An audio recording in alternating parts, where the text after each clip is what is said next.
शिक्षण म्हणजे केवळ पुस्तकातील धडे आणि परीक्षेतील गुण नव्हे.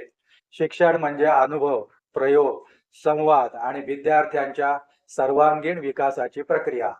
आज नाशिक महानगरपालिकेच्या शाळांमध्ये अनुभवाधारित शिक्षणाला नवी दिशा देण्याचा प्रयत्न सुरू आहे. विद्यार्थ्यांसाठी जॉयफुल स्टेम, ज्ञानमिती आणि ई ट्विनिंग ते इस्रो यासारखे उपक्रम उपलब्ध करून दिले जात आहेत. यामुळे तंत्रज्ञानाची चौकट मोठी होत आहे आणि विद्यार्थ्यांना प्रत्यक्ष अनुभवातून शिकण्याची संधी मिळत आहे. शिक्षण केवळ वर्गखोलीत न राहता विद्यार्थ्यांच्या कृतीतून आणि कल्पकतेतून दिसून येत आहे.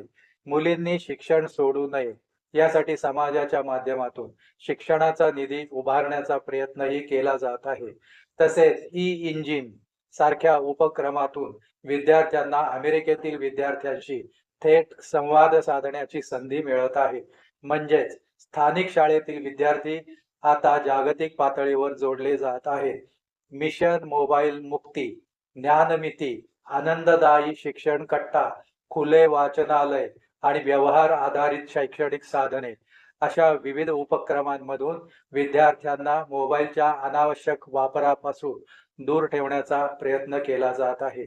त्याऐवजी पुस्तके, कला, संगीत, खेळ, संवाद आणि सर्जनशील उपक्रमांना प्रोत्साहन दिले जात आहे. याचा परिणामही दिसून येतोय. विद्यार्थ्यांच्या वर्तनात आणि शिकण्याच्या पद्धतीत सकारात्मक बदल झाला आहे.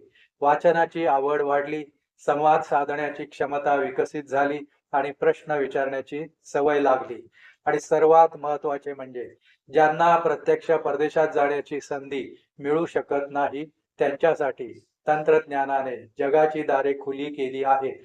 भविष्यात या शाळांमध्ये अनुभवात्मक शिक्षण, डिजिटल साधने, भाषा शिक्षण, कला, क्रीडा आणि जागतिक नागरिकत्व यांचा आणखी विस्तार करण्याचा मानस आहे. शेवटी एक विचार मनात ठेवूया, भविष्यात मी काय केले यापेक्षा माझ्यामुळे किती विद्यार्थी घडले हा प्रश्न अधिक महत्त्वाचा आहे. अनुभवातून शिक्षण आणि शिक्षणातून उज्ज्वल भविष्य. धन्यवाद.